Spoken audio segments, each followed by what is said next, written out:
Біздің тарих Европа тарихымен тығыз байланысты.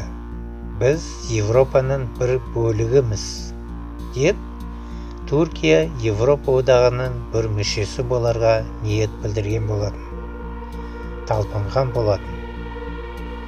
Европа мен Түркия НАТО мүшелері. Мүшелес мемлекетті игі ниетінде қайтарып тастауға болмайды. Бірақ Европа христиандық бірлестік қой, ақ нәсілді. Түркия мұсылманды мемлекет, нәсілі басқа әрі азиялық.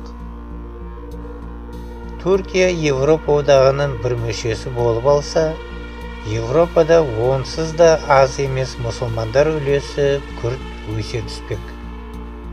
Сонда Түркия Европадағы бүкіл мұсылмандарды өзінің 5-ші колоннасы етіп ала, Европа беделділері Германия мен Франция үстерінен төнген күшке айналмақ.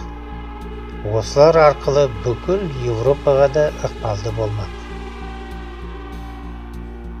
Түркия зайырлы мемлекет бола, европалық мұсылмандарды басқарып кетуі екі талай.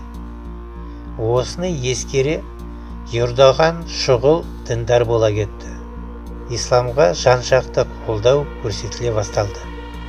Ал ақпарат құралдары Ердоғанды ислам жанашыры етіп кеңінен тарата түсті.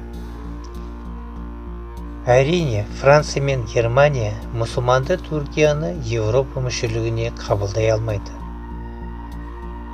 Бұрындары Осман империясы бодандығында болған ел жұрттар да қарсы. Десе де, Түркияны ниетінен қайтару үшін салмақты сылтау керек. Түркия орындай алмас шарттар керек. Германия ақыл танытып көлеңкеде қалғанды жөн санады. Шарт айтушы Франция болды. Түріктер армяндар геноцидін мойындап, армяндардан кешірім сұрау керек екен. Түріктер күрдтермен ортақ мәмілеге келу керек екен.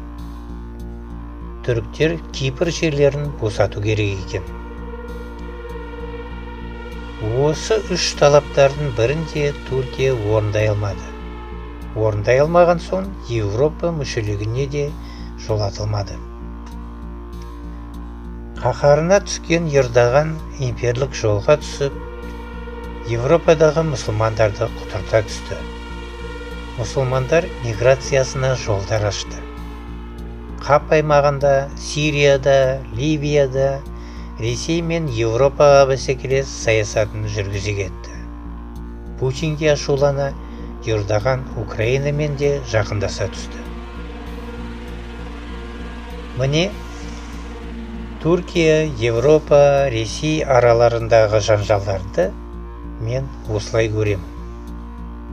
Әңгіме соңында қоса кетпегім, Европа мен Түркия, Ресей мен Түркия араларындағы шатақта жалғыз ғана Ұлыбритания Түркияға жақтас боп келді. Неге екен?